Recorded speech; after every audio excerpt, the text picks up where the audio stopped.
मैंने सोचा मैं कि तुम्हारे युवा साथी ये बात कह रहे हैं, फिर कहाँ सट्टा बाजार और कहाँ सीमा खाओ चैनल आ रहे, वो कहीं दिखाई नहीं दे रहे होगा। भाइयों, आप लोगों की मेहनत है, आप लोगों की मेहनत का ही परिणाम है। हरियाणा में कंटिन्यूटी में भारतीय जनता पार्टी कमल के फूल की सरकार ये बनी है। इसके लिए आप सबको मैं प्रणाम करता हूं, आप सबका दिल से धन्यवाद करता हूं। आज इस अवसर के ऊपर हमारे प्रदेश के बहुत ही लोकप्रिय अध्यक्ष दिन रात जो लगे रहे, मेहनत करते रहे, ये निर्णय कर लिया कि मैं चुनाव नहीं लड़ूंगा, मैं चुनाव लड़वाऊंगा। और भाइयों, इसका परिणाम है भारतीय जनता पार्टी बड़े मैंडेट के साथ तीसरी बार सत्ता के अंदर आई है।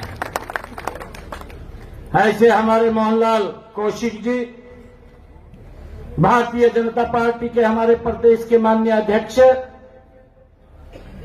और हमारे नवनियुक्त जो आपका आशीर्वाद लेने के लिए आपके बीच में आए, हमारी विधानसभा के deputy speaker doctor Krishnalal Meena ji आज आपके बीच में आए हैं, हमारे विधानसभा के डिप्टी स्पीकर हैं। और आप सबके दिलों की धड़कन लगातार आप लोगों के बीच में काम करते रहते हैं।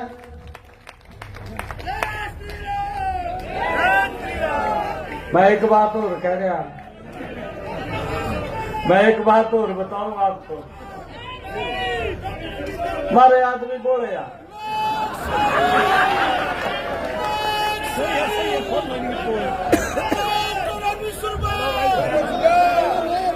हमारे आदमी बोले यार, मैं आपको बता रहा।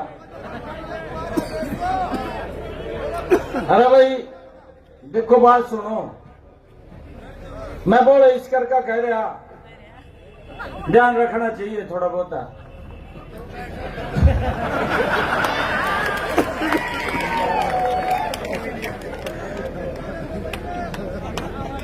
एक यहां से रोहतक से दीपेंद्र हुड्डा ने एक दुष्प्रचार कर दिया। अरे हमारा अरविंद शर्मा 4 बार का सांसद है, कोई छोटी बात नहीं है, बड़ी बात है।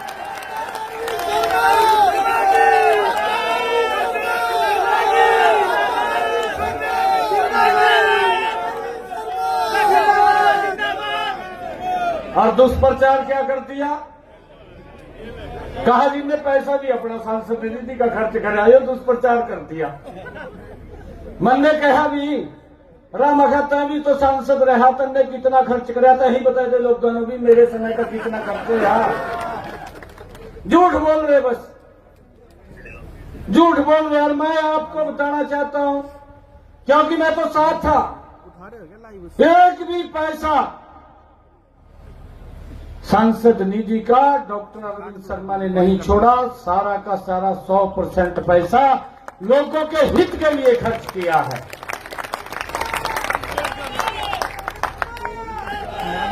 और उसने और तो कुछ मिला नहीं, इसके प्रति कहने नहीं वही मिला। और दीपेंद्र ने तो दुष्प्रचार कर दिया, कहा कि पैसा नहीं खर्च कराया। हमारे लोग बोले यार बात मायके पैसा नहीं खर्च कराया, जो चल रहा है ना, आप देख ले बस। ये भाई इसकी सजा भी देनी चाहिए। और मैं तो आप लोगों को दिल से धन्यवाद करता हूं, आप लोगों को सैल्यूट करता हूं कि आपने गोहाना से अरविंद जी को बहुत बड़े मैंडेट के साथ विधानसभा में भेजा।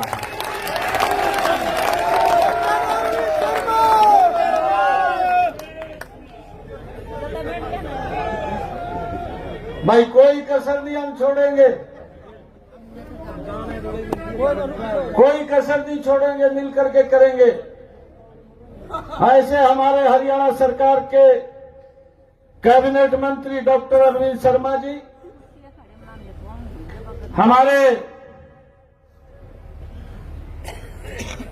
खरखौता के विधायक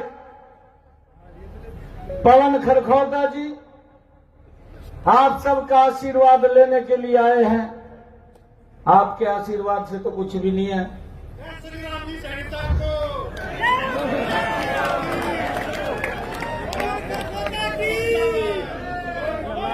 हमारे गन्नौर के विधायक, हमारे पार्टी के ये खेल प्रकोष्ठ के अध्यक्ष थे। कई बार स्थितियां भी बन जा, दोनों पहलवान लड़ पड़े, देवेंद्र कोशिकर देवेंद्र कात्याल, आपस में ही कुश्ती होगी दोनों की।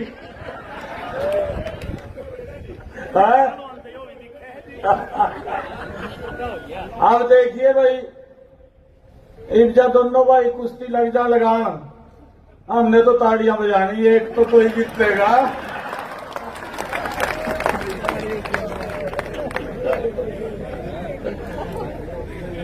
हमारे देवेंद्र कात्याल जी और देवेंद्र कौशिक जी दोनों को मैं बधाई देता हूं।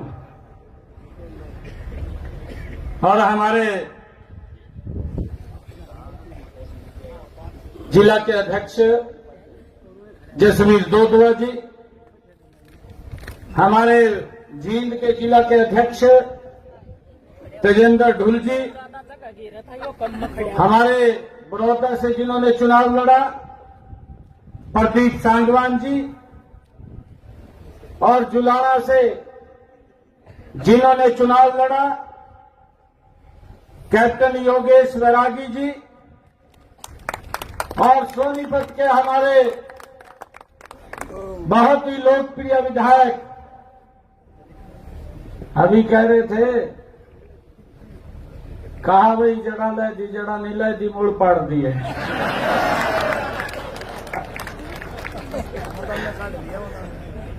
कई अनुसूची लिया लिया, क्या हो गया कहा?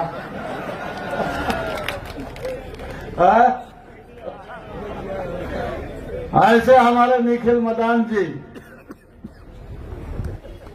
और आज के कार्यक्रम का जो आयोजन किया है हमारे बहुत ही पुराने मित्र आनंद सिंह हुड्डा जी, हमारी नगर पालिका नगर परिषद की गोहाना की चेयरपर्सन श्रीमती रजनी विरवानी जी, गुलशन विरवानी जी, जिला के महामंत्री निशांत चोकर जी, आजाद मेहरा जी, हमारे बहुत ही पुराने मित्र हैं, किसान मोर्चा में भी हम काम करते रहे। ऐसे बहुत ही हमारे श्रेष्ठ आजाद मेहरा जी कार्यकर्ता हैं, पार्टी को मजबूत करते रहते हैं। रामफल चिड़ाना जी पूरा विधायक मजबूती से लगे रहे और भारतीय जनता पार्टी कमल का फूल तीसरी बार खिलाने का काम किया है। हमारे परमवीर सैनी जी, स्वामी जसमेर जी, सुनील वत्स जी, उपस्थित मंच पर विराजमान पार्टी के सभी नेतागण और हमारे सभी कार्यकर्ता और गोहाना की सरदारी, आज हमारे नवनियुक्त सभी विधायकों का आप सबके द्वारा सम्मान समारोह रखा गया। मैं आप सबकी तरफ से इनका भी दिल से धन्यवाद करता हूं। इस सम्मान समारोह के अंदर मित्रों, ये सम्मान समारोह हमारा नहीं है। ये सम्मान समारोह जो मेरे सामने मेरी माताएं बैठी हैं, मेरे बुजुर्ग बैठे हैं, मेरे युवा साथी बैठे हैं, ये सम्मान समारोह ये आप लोगों का है। मैं आप सबको पुनः बहुत बहुत धन्यवाद और आप सबको बधाई देता हूं।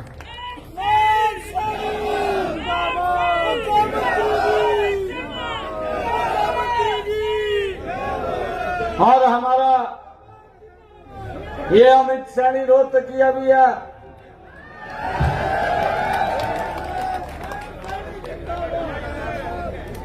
अमित सैनी रोहतकिया को भी मैं बहुत बधाई देता हूं।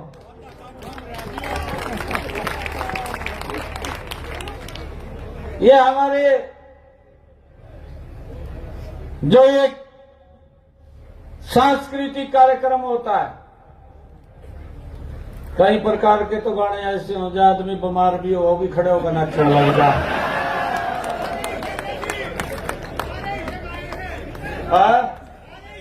ऐसी गाड़ियां सारे बिल्कुल। मैं अमित जी को और उनकी पूरी टीम को मैं बहुत बहुत बधाई देता हूं, शुभकामनाएं देता हूं। भाइयों, तीसरी बार हरियाणा में आप सबके आशीर्वाद से सरकार बनी है और हमने जो बातें कही थी उन बातों को इम्प्लीमेंट करने का समय शुरू हो गया है।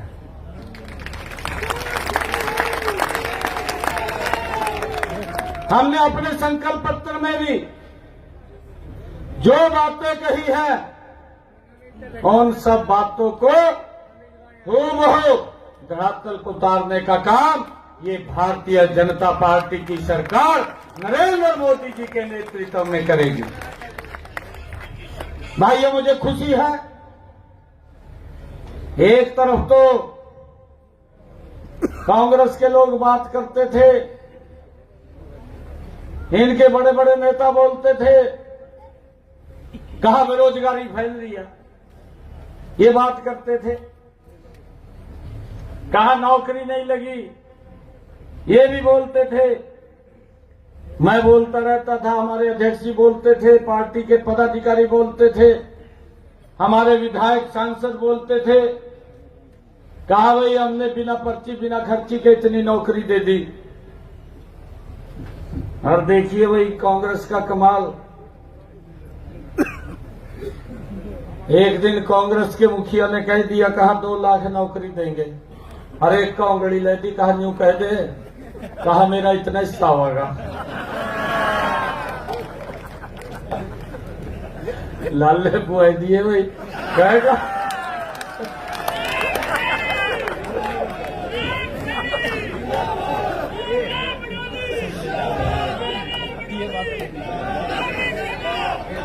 अब एक और बात बता रहा, 12 मार्च को मुझे जिम्मेवारी दी, 16 मार्च को लोकसभा का कोड ऑफ कंडक्ट लग गया और 16 मार्च से जब तक विधानसभा का चुनाव होना था 6 जून को कोड ऑफ कंडक्ट हटा। हमारे पास 100 दिन थे मात्र। मैंने जब कोड ऑफ कंडक्ट हटा मैंने कहा कि मैं 50,000 नौकरी दूंगा। 15,000 को मैंने ज्वाइनिंग लेटर दिया। अभी कुछ और रह रहे थे, गति से मैं काम कर रहा था। लगभग 25,000 युवाओं के रिजल्ट तैयार हो गए थे, कोड ऑफ कंडक्ट लग गया। इबिना ने कहा, न चले गए कोर्ट में। एक इनका नेता दिल्ली के अंदर बैठा, हुड्डा साहब ने फोन कर दिया, यहां तो हुड्डा साहब कह रहे, कहा युवाओं को रोजगार नहीं दे रहे। और वो व्यक्ति चला गया चीफ इलेक्शन कमीशन के पास और जाकर कहने लगा, कहा जी हरियाणा के अंदर नौकरियों के रिजल्ट निकाल रहे हैं, उसके ऊपर रोक लगाई जाए। क्या नाम था भाई उसका? जयराम रमेश। ये बुड्ढा का फोन तक रहा, जयराम रमेश तो तुरंत फाइल लेकर चीफ इलेक्शन कमीशन पर पहुंच गया। कहा भाई ये रिजल्ट ना निकाला जाए।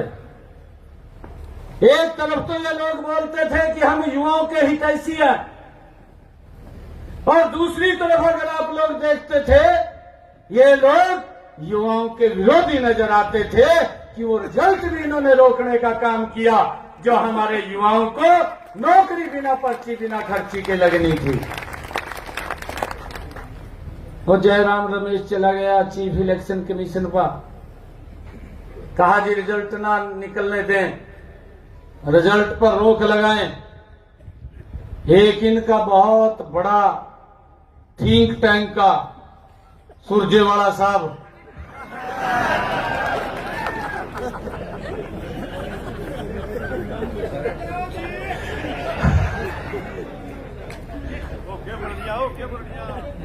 उसको तो अगर कोई सीख भी मार देगा प्रेस वाला पर चंडीगढ़ पहुंच जाएगा गेल पड़े। उस पर कोई काम नहीं है, उस पर यही काम अब चलेगा।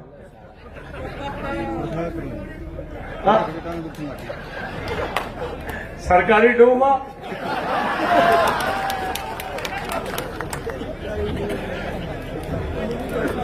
सरकारी डूमा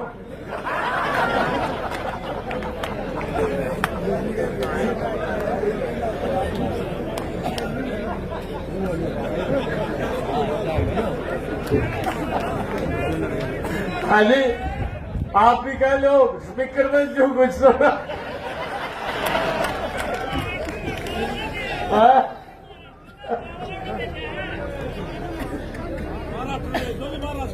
भाइयों, जब वो चीफ इलेक्शन कमीशन पे गए तो मुझे ये कहना पड़ गया कि मैं सप्ताहबाद में लूंगा 25,000 युवाओं को ज्वाइनिंग लेटर पहले दूंगा। मुझे खुशी है, मैं आप सबको प्रणाम भी करता हूं। आप लोग अपने मिशन के ऊपर खड़े रहे और जो उन्होंने अपने कुछ लोगों को बोल दिया था, कहा इससे की बात लग जो कारण मारे 25,000 युवाओं के मेरे पास फोन आते थे, कहा रिजल्ट जल्दी निकाल दे। कहा मैं क्या करूं, मैं तो निकाल रहा हूं। परंतु इन्होंने दिक्कत पैदा कर दी, लेटर रह गया भी आप रिजल्ट नहीं निकाल सकते। और उसके अंदर इन्होंने पूरी प्लानिंग बना ली। कहा जी मेरे हिस्से में इतने अरे, एक ने तो जमी कमाल कर दिया, वो गांव में जयकरार कहकरा ठूड़े के अनुसार दूंगा नौकरी। कहा वो जमी उससे आगे निकला।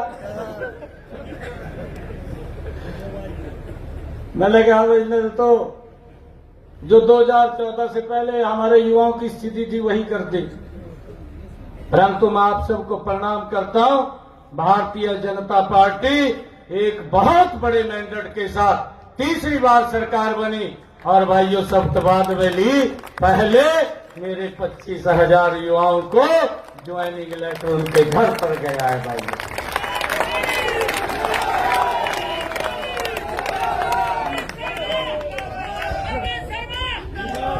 हमने ये बड़ा काम किया। और भाइयों मैं लगातार इस बात को बोलता था, मैं ये बात बोलता था क्योंकि जब मैं सांसद था मेरे पास लोग आते थे, लोग आकर के बोलते थे कि भाई डायलिसिस के लिए हॉस्पिटल में फोन कर दें, मेरा फ्री हो जाएगा। क्योंकि डायलिसिस हफ्ते में भी कराना पड़ता था, कई लोग तो तीसरे दिन कराते थे, काफी पैसा खर्च होता था। एक डायलिसिस के ऊपर लगभग 2,500 रुपए खर्च होता था, 2,500-3,000 रुपए के करीब में खर्च होता था। अगर व्यक्ति को 4 कराने पड़ गए तो 10-15 हजार रुपए का महीने का उसका खर्चा होता था। हम फोन कर देते थे कि भाई इसका फ्री कर दो, फ्री हो जाता। बहुत सारे ऐसे लोग थे जो हमारे तक भी नहीं पहुंच पाते थे, बड़ी दिक्कत का सामना होता था। हमने अपने मैनिफेस्टो संकल्प पत्र में कहा 8 तारीख के बाद डायलिसिस हरियाणा के अंदर फ्री होगा, और फ्री हो गया है। किसी का कोई 5 पैसे नहीं लग रहा, कोई 5 पैसे नहीं लग रहा। भाइयों गति से काम करना। आदरणीय मोदी जी के नेतृत्व के अंदर यह हमारा हरियाणा विकसित हरियाणा बनेगा। पिछले 10 वर्षों में आदरणीय मनोहर लाल जी ने जिस प्रकार का सिस्टम मजबूत खड़ा किया है, भाइयों उसको आगे बढ़ाते हुए हरियाणा के अंदर बिना भाइयों किसी अवरुद्ध के हरियाणा प्रदेश को तीव्र गति से आगे बढ़ाने का काम ये हमारी डबल इंजन की सरकार करेगी। बहुत सारे काम हैं जिन कामों को गति से हमने करना है। हमने पूरी लिस्ट उनकी अधिकारियों को बोल करके तैयार की है। कुछ समस्याएं आपकी तरफ से भी आएंगी, उनका भी समाधान करेंगे, और कुछ जो हमारे ध्यान में आएंगी उनका भी समाधान करेंगे। बिना भेदभाव के करेंगे। एक ऐसा हरियाणा का निर्माण करेंगे जहां माननीय प्रधानमंत्री जी ने सपना देखा है कि जब हम भारत के इस आजाद भारत के 100 वर्ष हम मनाएंगे तो मेरा भारत उन क्रांतिकारी वीरों के सपनों का भारत होना चाहिए जिन्होंने इस भारत की आजादी के लिए इस भारत भूमि के ऊपर कुर्बान किया है। उनके सपनों का हरियाणा, ये विकसित हरियाणा बनाने का काम ये हमारे सरकार मिल करके करेगी। भाइयों, आप सबको मैं इस अवसर के ऊपर बधाई भी देता हूं। आप सबको मैं धन्यवाद भी आप लोगों का करता हूं कि आप लोगों ने बिना भेदभाव के भाइयों मजबूती से तीसरी बार ये सरकार बनाई है। और मैं आप लोगों को धन्यवाद करने के साथ साथ इस बात के लिए आश्वस्त करता हूं, हमारी सरकार मजबूती से हरियाणा की अपेक्षाओं को, हरियाणा की आकांक्षाओं को पूरा करने का काम भाइयों गति से करेगी। आज हरियाणा दिवस है, आज दीपावली का पर्व भी है, आज विश्वकर्मा डे भी है, और आने वाले समय के अंदर भैया दूज का भी पर्व है, गोपाष्टमी का भी पर्व है। मैं इन सब पर्वों की भी आप सबको बहुत बहुत बधाई और शुभकामनाएं देता हूं। आज हमारा हरियाणा विकास के विभिन्न पड़ावों को आगे बढ़ता हुआ आज 58 वर्ष का हुआ है। मैं हरियाणा दिवस के इस अवसर के ऊपर पूरे हरियाणा प्रदेशवासियों को बहुत बहुत बधाई और शुभकामनाएं देता हूं। और मैं आप हरियाणा के 2 करोड़ 80 लाख लोगों को मैं बधाई तो देता हूं, परंतु ये विश्वास भी दिलाता हूं कि हरियाणा को गति से आगे बढ़ाने का काम ये हमारी सरकार करेगी। आप सबको मैं इन सब महापर्वों की बहुत बहुत बधाई देते हुए आप सबका दिल से धन्यवाद करता हूं। आप लोगों ने हरियाणा के अंदर एक बड़े मैंडेट के साथ तीसरी बार सरकार बनाई है। इन्हीं शब्दों के साथ जय हिंद, जय भारत, जय भारत माता के, भारत माता के।